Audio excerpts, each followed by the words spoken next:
My name is Danielle Carver, and I was 36 the year my family taught me what they thought a life was worth. I was standing in the cemetery, boots in the wet grass, two fresh plots in front of me when the phone started buzzing in my coat. My husband Tom was in one. My daughter Lily was 6. She was in the other. My parents and my brother had skipped the burial entirely. They called it a trivial event not worth attending, then flew to Hawaii together the very next morning. 5 days after I buried my whole world, my mother called not to grieve with me, to ask for money. And what she said next is the reason I will never call her mom again. Welcome back to calm drama stories, where ordinary women face impossible families and answer with quiet strength instead of noise. If a story ever made you feel a little less alone, you're in the right place. So pull up a chair, drop a comment, and be sure to subscribe because this one starts at the worst week of my life and ends somewhere I never expected. These days, I wake at 4. The house is dark behind me when I cross the gravel, and I don't turn the kitchen light on anymore because there's no one in there to see it. The first thing I touch every morning is cold metal.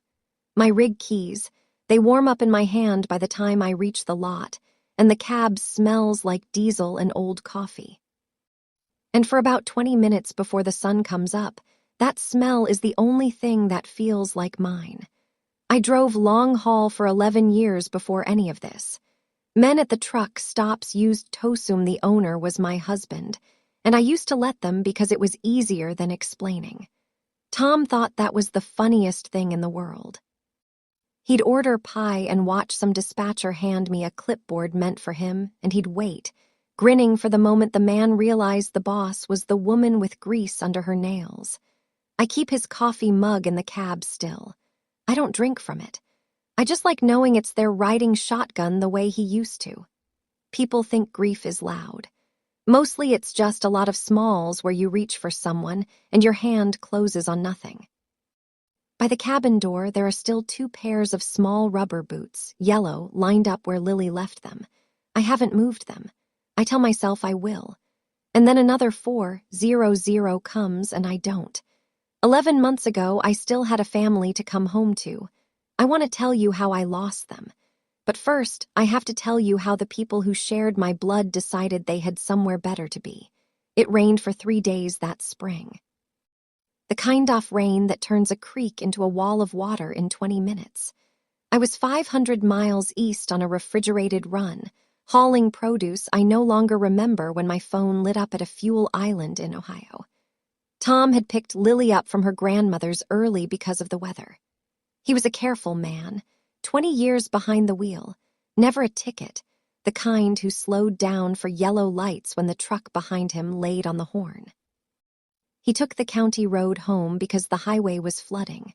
There's a low water crossing out past Henley Farm, a little concrete dip where the creek runs under the road.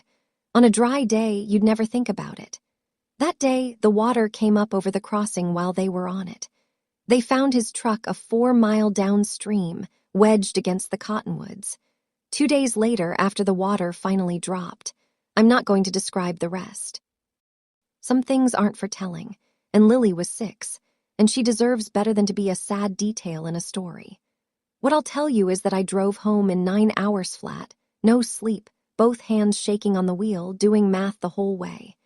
If I'd turned down that run, if I'd been home to drive them myself, if I'd taught Tom to fear that crossing the way I did, I got back to a town that already knew before I did. Casseroles on my porch, the sheriff's truck in my drive. I was 9 hours fast across 4 states. I was still 9 hours too late, and the first call I made before I could even get the words out was to my mother. I thought of everyone on this earth she would come. My mother's first question was whether the funeral could wait 2 weeks. I remember sitting on the kitchen floor with the phone, thinking I'd misheard her. She and my father had a trip planned. She said, "Hawaii, 8 days with my brother Nathan and his wife Mallory and the grandkids." It had been on the calendar since January. The deposits were paid. I told her my husband and my daughter were dead. She told me she understood that in the tone you'd use for a coworker who'd missed a deadline. Then Mallory took over the family group text because Mallory always takes over. She wrote that, Of course, everyone was so sorry, but the tickets were non-refundable, and the children had been looking forward to this, and surely I wouldn't want them to cancel the whole vacation over what she actually typed out in writing for all of us to read. A trivial event not worth attending. I read that line 4 times. A trivial event, my daughter's funeral. My mother's reply 2 minutes later was a thumbs up and the word agreed.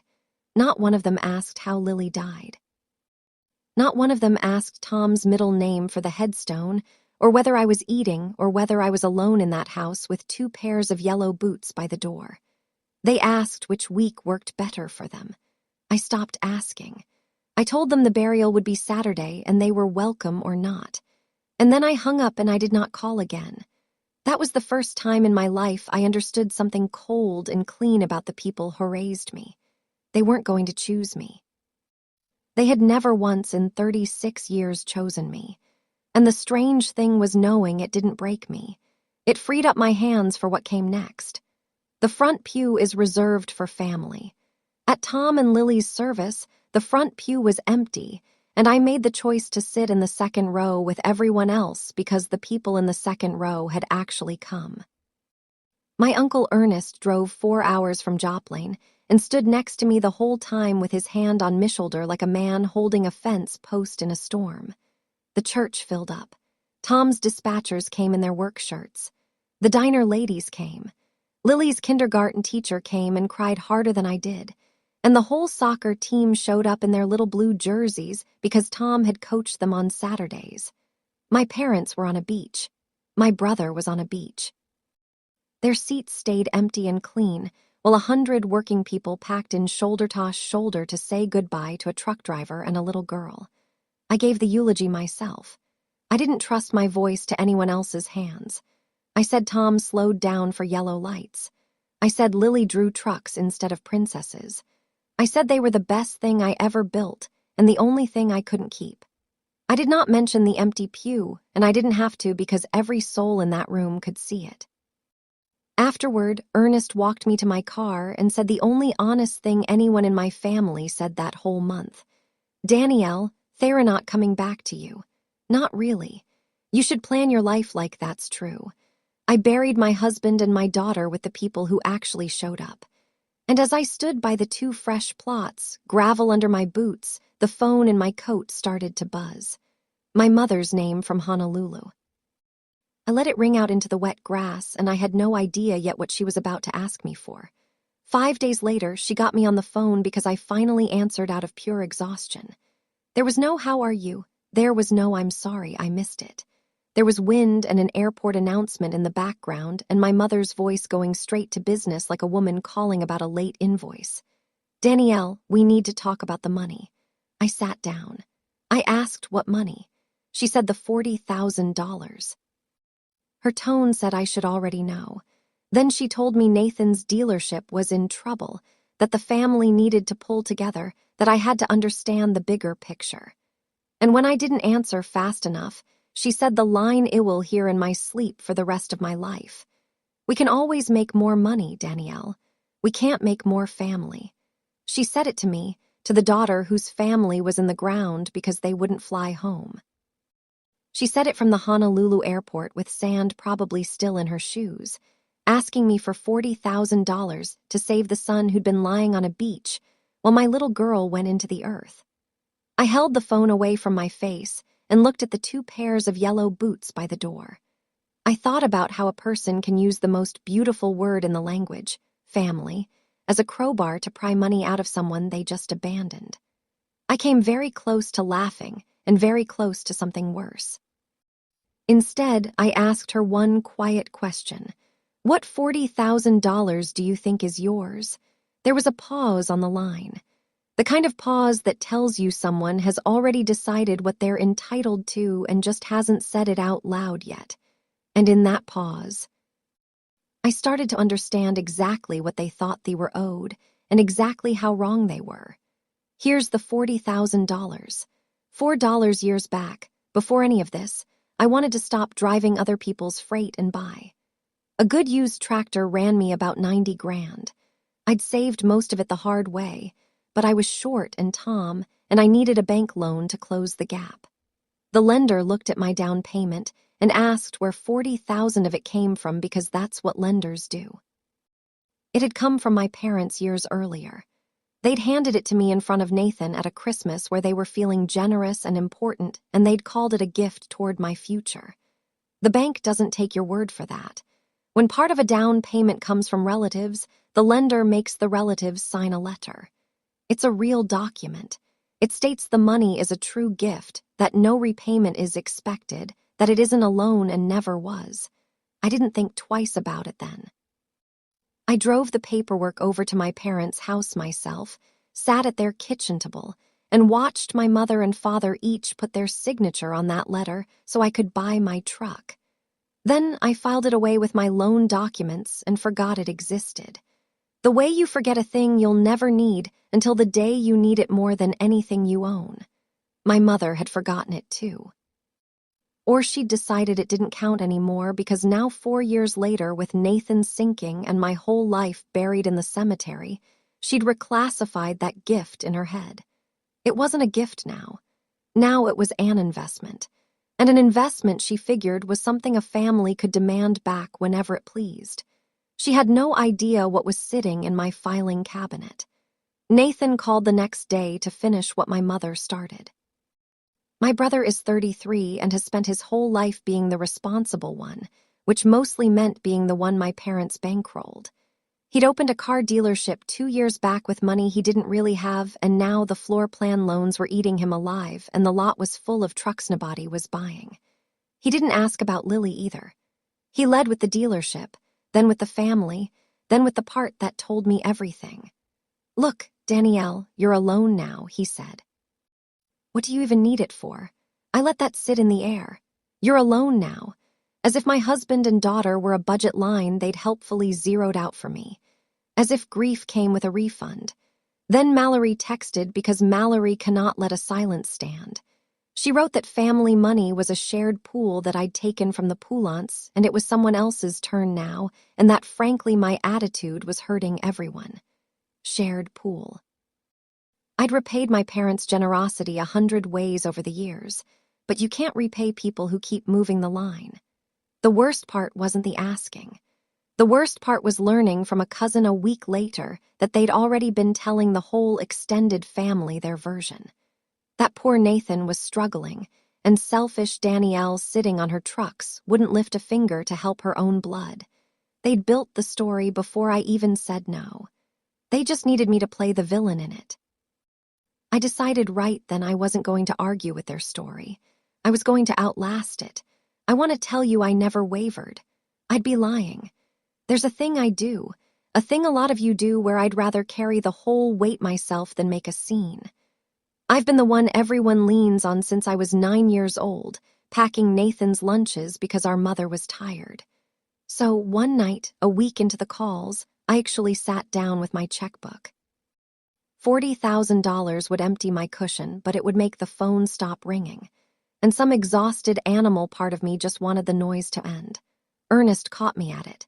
He'd taken to dropping by, fixing things that didn't need fixing, sitting in Tom's chair so it wouldn't be so empty. He saw the checkbook open on the table and he didn't yell. He just said, "You'd really write that, wouldn't you? You'd pay them to keep skipping your funerals." And I put the pen down because he was right. I wasn't scared of being called ungrateful.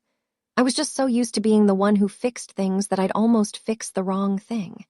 If you've ever been the person everyone leans on and nobody catches, stay with me because this is the exact part where I stopped carrying people who couldn't be bothered to stand at my daughter's grave. Drop a comment if you've been that person and subscribe, because what it did instead of writing that check is the whole reason I'm telling you this. I capped the pen, closed the book, and the next morning at 4, I did the one thing that has never once let me down. I went to work. Going back to work meant facing every man who thought I'd fold without Tom. The bank officer who held my line of credit asked in a kind voice that was somehow worse than rudeness whether I'd considered selling the equipment while it still had value. A freight broker I'd worked with for years suddenly had doubts about whether the outfit could keep running given everything. I heard third hand that 2 of them were telling shippers I wouldn't last the season. a grieving widow with a couple of trucks. They'd already counted me out. My keys were cold in my hand every morning, and some mornings that cold was the only thing keeping me upright.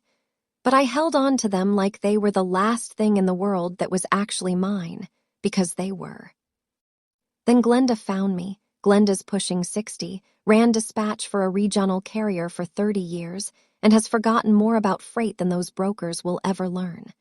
She took me to a truck stop, bought me eggs, and gave me the only business advice that mattered.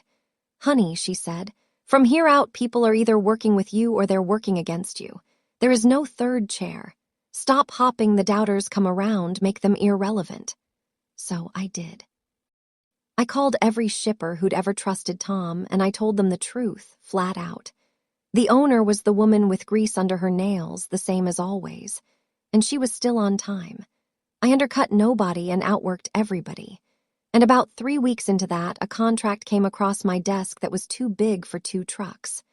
A regional grocery chain, steady freight, real money, the kind of account that builds a company. All I had to do was be brave enough to take it. To take that contract, I needed a second tractor on the road fast. So I started cleaning out Tom's old rig to sell it and free up cash. That truck was his heart. He'd kept it spotless. Oil logs to the day. A little plastic horse Lily glued to the dash. So Daddy has a friend. I sat in that cab for an hour before I could touch anything. Then I started pulling his things, gentle like sorting through a sleeping man's pockets, his sunglasses, a church bulletin, a roll of quarters for the air machine, and down in the door pocket under a folded map, his log book. Not the electronic kind the law requires now. The old paper kind he kept anyway out of habit. 20 years off his life in pencil, every run, every mile in his careful block letters. I held it and couldn't open it. It felt like opening his hands. I told myself I'd read it later when I was stronger, and I set it on the passenger seat next to his coffee mug and the little plastic horse. But I'd seen something as I picked it up. The last page wasn't a run. It was writing, more of it than a log. Entry, his handwriting filling the lines. He'd written something there before he died, and I hadn't known, and know it was sitting 2 feet away from me, waiting. I drove home with it on the seat like a passenger. "I want to be honest with you." I was afraid of that page. Some part of me already knew that whatever Tom wrote on it was going to change what I did next, and I wasn't sure I was ready to be changed. It took me 3 more days to open it. While that logbook sat unopened on my kitchen table, my family went to work on my name. Mallory ran the campaign because Mallory treats family like a marketing account. The texts came daily, reminders of everything my parents had done for me. A guilt trip dressed as concern, asking if I'd gotten help for how bitter I'd become. She forwarded me a photo of Nathan's kids, captioned with a line about how they might lose their house, as if their house and my dead daughter belonged on the same scale. And she worked the relatives hard. My cousin Renee called and told me what was circulating, that I'd come into money and turn my back on the family, that grief had made me cruel, that my parents were heartbroken by my coldness, the same parents who'd been snorkeling while I picked out a child-sized casket. They'd flipped it completely. In their telling, they were the wounded ones, and I was the villain who wouldn't help her struggling brother. For about a day, it made me sick because a lie repeated by enough mouths starts to feel like weather, like something you just have to live under. Then it made me clear. They weren't going to stop on their own. People who rewrite the story to make themselves the victim never volunteer to put the pen down. Renee, to her credit, wasn't buying it. "I was at that funeral, Danny," she said. "I saw the empty pew. I'm not crazy." That was the first crack. One person in that family who'd looked at the same room I had and seen the truth of it. I didn't know yet how much I'd need her, but I filed it away next to the gift letter, next to the logbook, in the growing folder of things that were going to matter. Called again on a Thursday, and her voice was different. Lower, the voice people use when they're telling you something they're not supposed to. "They're planning something," she said. At the anniversary, my parents' 40th wedding anniversary was coming up. A big party at the church hall. The whole extended family invited. I hadn't planned to go, but Renee had been at my aunt's kitchen table when my mother and Mallory mapped it out. They were going to corner me there in front of everyone. Ray, my father, was going to stand up during the toasts and make a family appeal, put me on the spot publicly, frame it as the prodigal daughter refusing to help her family in their hour of need.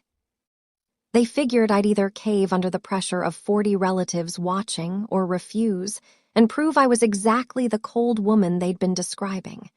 Either way, they won. It was a trap with 2 exits, and both of them led where they wanted me to go. Renee thought I should skip it.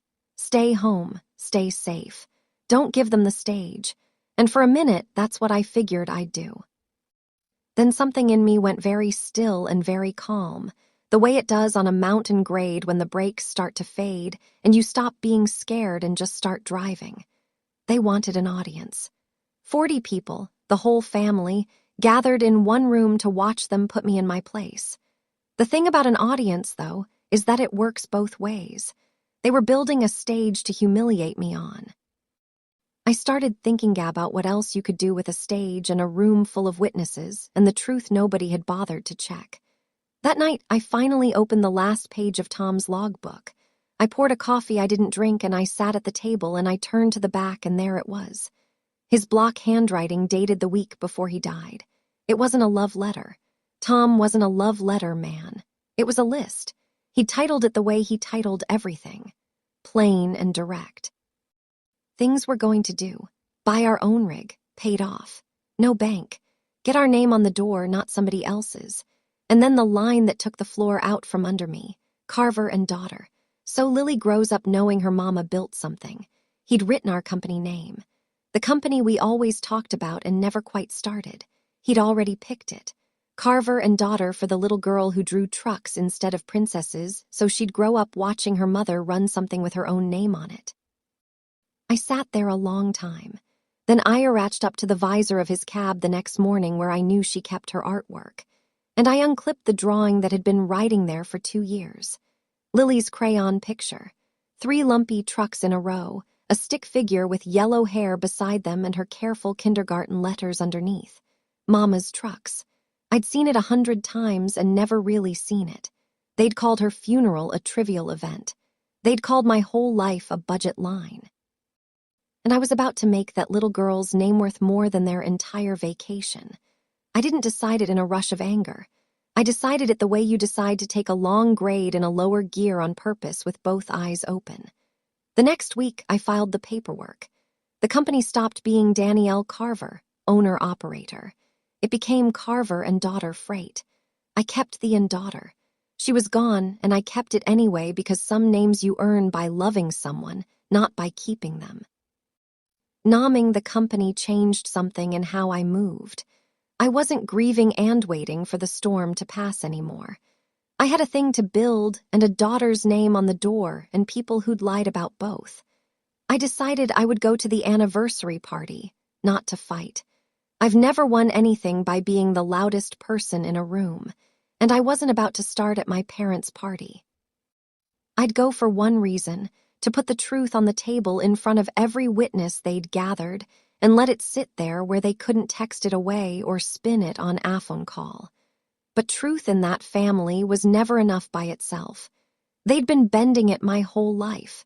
I needed something they couldn't argue with, something with their own names on it.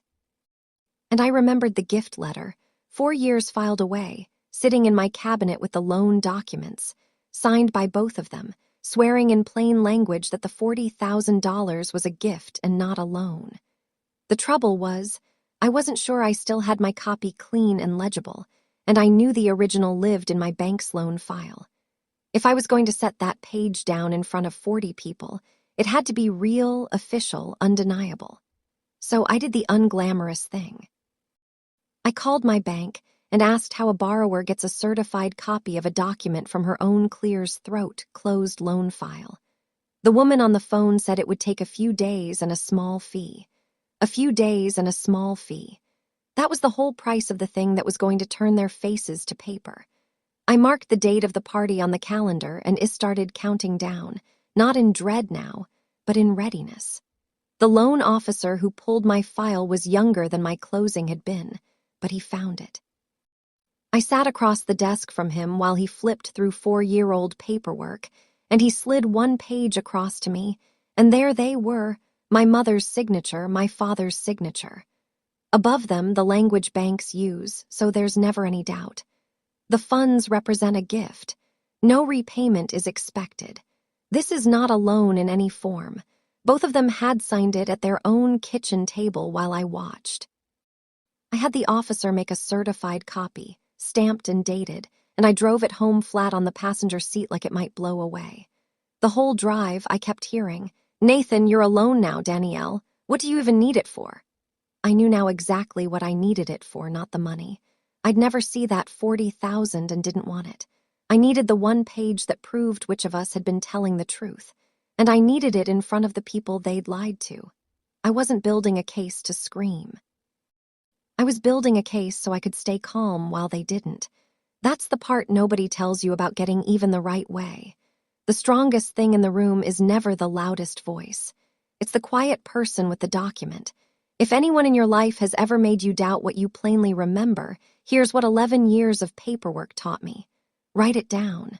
Keep the page. File the proof. Subscribe because the next part is the one I waited 11 months for.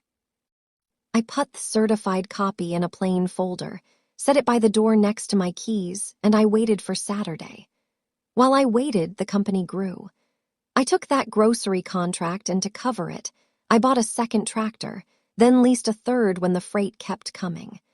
I had drivers now, real ones, good ones, men and one woman who'd left bigger outfits because I paid fair and didn't lie. We painted the trucks deep green with the name in clean white letters down both doors, the same on every rig. Carver and Daughter Freight, and under it small, where you'd only notice if you looked, I had them paint Lily's 3 lumpy crayon trucks traced exact from her drawing. The first time I saw all 3 rigs lined up at the yard with her artwork on the doors, I had to sit in my truck a while. That broker who doubted I'd last the season called to ask if I had capacity for his overflow. The bank officer who'd suggested I sell quietly upgraded my credit line without my asking. Funny how fast she'll never make it turns into "we've always believed in you" once the trucks are moving and the invoice is clear. I didn't gloat. I just remembered. Word of all this traveled the way it does in a small town, and it traveled straight to my family. Suddenly, the daughter who was alone now and didn't need her money was running a real company with her name on 3 trucks. They could smell it. The same people who skipped the funeral started liking my posts. My mother sent a single text, the first warm thing in months. "We're so proud of what you've built, honey. So proud of the thing they tried to take $40,000 out of." I didn't answer. I just made sure that certified copy was still sitting by the door, and I counted down the days. The closer the party got, the louder my mother's version got. She'd stopped expecting the check and started protecting her story, which mattered more to her than the money ever had. At the church, at the beauty shop, at her sister's table. She told anyone who'd hold still that Danielle had abandoned the family, that success had gone to my head, that I'd let one tragedy, her words, one tragedy, turn me bitter against my own blood. And she kept reaching for that same line, the one she'd used to ask for the money, except now she aimed it at me. "We can't make more family," she'd say, shaking her head, sorrowful, as if I were the one who'd flown to Hawaii, as if I'd been the one to call a child's funeral a trivial event. She'd weaponized the most beautiful word she knew, and she'd turned it around until I was the villain holding it. I heard all this from Renee, who'd appointed herself my spy and my friend in the same breath. And Renee did something I'll never forget. She started quietly telling people the truth, not arguing, not making scenes. Just when someone repeated my mother's version at the grocery store, Renee would say, "Mild as milk." That's strange because I was at the funeral, and Brenda and Ray weren't. They were in Hawaii. I have the dates. And she did have the dates. People started doing the math. A few off them went quiet about it. The way you do when a story you've been repeating turns out to be the opposite of true. The ground was shifting under my mother's feet, and she didn't even feel it yet. She thought she was walking into her anniversary party to put her daughter in her place. She had no idea the place had already moved. The thing that really cracked it open was a photograph. My mother, like a lot of people her age, had discovered that she loved posting pictures online and hated understanding how the dates worked. Somewhere in her feed from that spring was a sunny shot of the whole crew of them. Lees around their necks, mateys in hand, my brother's kids grinning in the surf. The caption was about making memories. The timestamp was the day after Tom and Lily went into the ground. Renee found it. She didn't even have to say anything cruel. She just put that photo next to the funeral date, both of them plain as day, and let people look. A Lays and cocktails beach photo dated the morning after a 6-year-old's burial. You can spin a lot of things with a phone call. You cannot spin a timestamp. The relatives who'd been nodding along to my mother's story now had a date in one hand and a date in the other, and the gap between them was an ocean and a child's grave. Some of them came to me awkward and sorry, saying they hadn't known, saying my mother had told them I never even invited them, which was its own lie. I didn't rub anyone's face in it. I just said gently that the funeral had been open to everyone who wanted to come, and that I'd been grateful for the ones who did, cool and even, save the heat for people who deserved to feel it. Because the photo had done in one timestamp what I'd never have managed with 100 angry words. It had turned the witnesses my parents were gathering into witnesses for me, and the party was 4 days out. 4 days out. I did something I hadn't been able to make myself do in 11 months. I drove out to the lake, not the crossing. I'll never go back to the crossing, but the lake upstream where Tom used to take Lily to skip rocks on Sunday mornings while I caught up on sleep. I went at dawn because that's when the water goes flat and silver and still. No wind like a held breath. I'd been avoiding it the way you avoid a sore tooth, sure that standing there would break me clean in half. It didn't. I sat on the bank with my coffee, the real cup, not Tom's, and I talked to them a while. I told Lily about the trucks with her drawing on the doors. I told Tom I'd named the company. I told them what I was about to do, and I asked them out loud whether I was doing it for the right reason. And sitting there in the quiet, I got my answer. I didn't want my parents ruined. I didn't want Nathan's kids to lose their house. I'm not built to enjoy other people's wreckage, even theirs. What I wanted was simpler and harder. I wanted it on the record. I wanted 40 people to know what was true so that the next time my mother called my daughter's death a trivial event, there'd be a room full of folks who knew better. I didn't want revenge. I wanted the truth to stop being optional. Turns out for people like my family, those two things feel exactly the same. And I'd stopped being responsible for how the truth made them feel. The water stayed flat and silver. For the first time, standing there didn't break me. It set me level. The night before the party, Ernest came by. He had heard what was coming. The way everyone in a family eventually hears everything, and he offered to stand up with me, to be in the room, to back me, to make sure I wasn't alone against all of them. It was a good and loving offer, and I told him no. Not because I didn't want him there, because I'd finally understood that I didn't need a shield. A shield is for someone who's about to lose. I wasn't going in to lose. I was going in with the truth and one certified page and the calmest hands I'd had in a year. Ernest, I said, if I bring a bodyguard, it looks like a fight. I'm not going to fight them.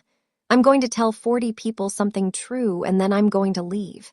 He looked at me a long moment.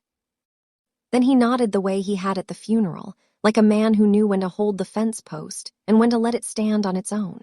Your daddy never had your spine, he said. Neither did your brother. I took that as the compliment it was. After he left, I laid out my clothes for the next day, plain and dark, nothing fancy, because I wasn't dressing to win anybody over. I put the certified copy of the gift letter in my coat pocket. One folded page, and I set the coat by the door. 40 years of marriage, $40,000 they wanted back, and I was bringing exactly one page to the party. I slept better that night than I had since the funeral. When you finally know what you're going to do, the fear has nowhere left to live. The church hall smelled like coffee and carnations and 40 years of potluck. They'd done it up nice. A long table with a white cloth, a sheet cake with my parents' wedding photo printed on it in sugar, a banner that said 40 years in gold letters, about 40 relatives, which I noted with some grim amusement. 40 years, $40,000, $40 people to watch. My mother saw me come in, and her face did a complicated thing. Surprise and triumph at once because she hadn't been sure I'd show. And now that I had, she thought I'd walked into her trap. Mallory Eyre kissed me. Nathan wouldn't meet my eyes. I got a paper plate of cake I didn't eat, and I waited because I knew what was coming. And a calm settles over you when you're the only person in the room who knows the script. They got through the toasts. Then my father stood up, tapped his fork against his glass, and the room went quiet for him. And I watched him decide to do it in front of everyone. He thanked them all for coming. He talked about family, about sticking together, about how times got hard and family was supposed to step up. And then he turned slow, deliberate to me. Some of us, he said, have bean blissed and have forgotten where the blessing came from. We helped Danielle when she had nothing, $40,000, and now that she's done well, she won't lift a finger for her own brother. A murmur went through the hall. Mallory, right on cue, added her line. Sweet as poison, just loud enough. It's a shame. We even missed that funeral for family. And this is the thanks. A trivial event. She'd actually called it that again in different words in front of everyone. The room turned to look at me. My mother sat with her hands folded, certain she'd won. And I sat down my paper plate and I stood up. I didn't raise my voice. That's the first thing I want you to know because it's the thing that mattered most. 40 people were braced for a scene and I gave them quiet instead. And quiet in a loud room is the loudest thing there is. Dad, I said, you're right that you gave me $40,000. Let's talk about that. But first, let's talk about the funeral since Mallory brought it up. I reached into my coat and I took out a single sheet of paper and I unfolded it slow and I laid it flat on the white tablecloth next to the wedding cake. It was a printed timeline, plain dates. This is the day my husband and my daughter were buried, I said, and I pointed. And this, I moved my finger an inch, is the date on the beach photo Mom posted. 1 day later, lace cocktails making memories, the caption said. I looked up. You didn't miss the funeral for family. You skipped a child's funeral for a vacation, and then you flew home and asked the grieving mother for $40,000. The room had gone very still. My father's mouth opened and shut. My mother's certainty was draining out of her face like water out of a sink. And then Nathan did what loud people always do when the quiet person won't flinch. He exploded. He came up out of his chair red-faced, shouting that I was twisting things, that the dealership was failing. That I owed this family, that I was selfish, alone, bitter, all of it. The whole script at top volume in a church hall. I let him finish. When he ran out of breath, I reached into my coat one more time, and I took out the second page, the certified copy, and I set it down next to the timeline, and I slid it across the cloth toward my father. You both signed this, I said, 4 years ago at your kitchen table. It's the gift letter the bank required. It says in your own signatures that the $40,000 was a gift. No repayment expected, not a loan in any form. I let that sit. So a demand to pay it back as a debt docent hold up. You can ask me for money. You can't bill me for a gift you swore wasn't one. Then I said the 3 things I'd come to say, and I said them gentle because they didn't need any force behind them. To Mallory, you taught me which events are worth attending. I'll remember that the rest of my life. To my mother who'd gone white, you told me we can't make more family. You were right, so I've stopped trying to make one out of you. And to Nathan, still standing there, fists open now, you asked what I even needed it for. I needed it to bury my daughter. You needed Hawaii. Nobody spoke. Then a chair scraped at the back of the hall and Renee stood up and said, clear as a bell, I was at that funeral. Everything she just said is true. I have the dates. After Renee, the room turned the way a heavy truck turned slow, and then all at once. An aunt I'd barely spoken to in years reached over and quietly moved the gift letter so more people could read it. Folks who'd come ready to judge Theckled, ungrateful daughter were now looking at a timeline and 2 signatures and a beach photo, and doing the only honest thing left, which was to look ashamed of what they'd believed. My mother said my name once, Danielle, like a question.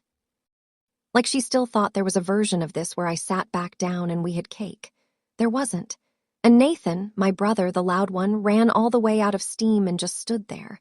And for 1 second I saw it, the real thing under all the entitlement. Hugh was terrified. He was going to lose the dealership and maybe the house, and his kids would feel it. And he'd gambled the whole family on bullying me into covering it. And now the family was looking at him instead. "Danny," he said, quiet for the first time, "I'm scared." And I believed him. That was the closest thing to honest any of them had offered me in 11 months. And I felt the old reflex twitch, the one that's packed his lunches since he was a baby. But he still hadn't said he was sorry about Lily. Not once. Not her name, not that day, not the empty pew.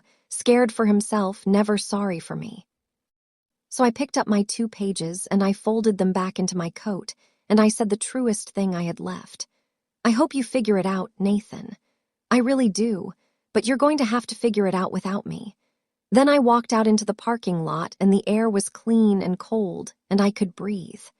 The story that I owed them $40,000 died in that hall and never came back. They could have asked me for help the way anybody can ask anybody. What they couldn't do after their own signatures sat on that tablecloth was keep calling it a debt I'd walked out on. You can't collect on a gift the giver swore was a gift. And the relatives who'd been ready to chip in for Nathan's repayment quietly closed their checkbooks once they'd seen the dates. The dealership folded that fall. I heard about it the way I hear about all of them now, secondhand from Renee, with no feeling in my chest one way or another. I went no contact with my parents and my brother.